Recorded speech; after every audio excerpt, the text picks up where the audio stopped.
সুরজিৎ একা একটি কাজ করে ৮ দিনে শেষ করতে পারে এবং মনোজিৎ সেই কাজ ৬ দিনে শেষ করতে পারে। যদি সুরজিৎ এবং মনোজিৎ বিকল্প দিনে কাজ করে, যেখানে হচ্ছে সুরজিৎ প্রথমে শুরু করে, তারপরের দিন মনোজিৎ করে, তারপরের দিন আবার সুরজিৎ করে, এরকমভাবে কাজটি বিকল্প দিনে তারা শেষ করে।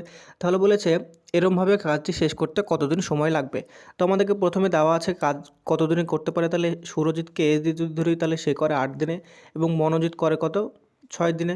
তাহলে এইটা হলো আমাদের মনোজিৎ এবং সুরজিতের কত দিনে কাজ করে। তাহলে এটা যদি আমরা লসাগু করি ৮ এবং ৬ এর লসাগু করলে পাই আমরা ২৪।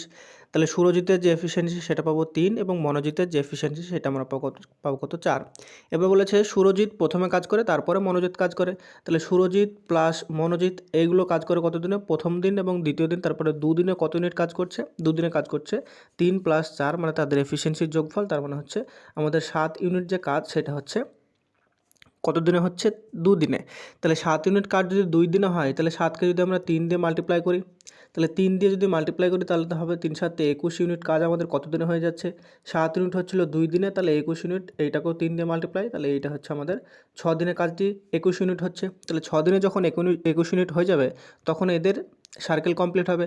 তারপরে ২১ ইউনিট কাজ ৬ দিনে যখন হয়ে যাবে তখন ৭ দিনের বেলায় কে আসবে, ৭ দিনের বেলায় আবার আমাদের সুরজিৎ আসবে। তাহলে সুরজিৎ একদিনে কত ইউনিট কাজ করে, ৩ ইউনিট। তাহলে ২১-এর সাথে যদি ৩ অ্যাড করি তাহলে এটা হচ্ছে আমাদের ২৪ ইউনিট, তার মানে আমাদের পুরো কাজটা হয়ে যাচ্ছে। আর এখানে ৬ দিনের সাথে আবার ১ দিন যোগ হবে, তার মানে ৬ + ১, তার মানে হচ্ছে টোটাল আমাদের ৭ দিন সময় লাগবে কাজটি শেষ করতে, যেটা অপশান নাম্বার সি হয়ে যাবে এখানে সঠিক উত্তর।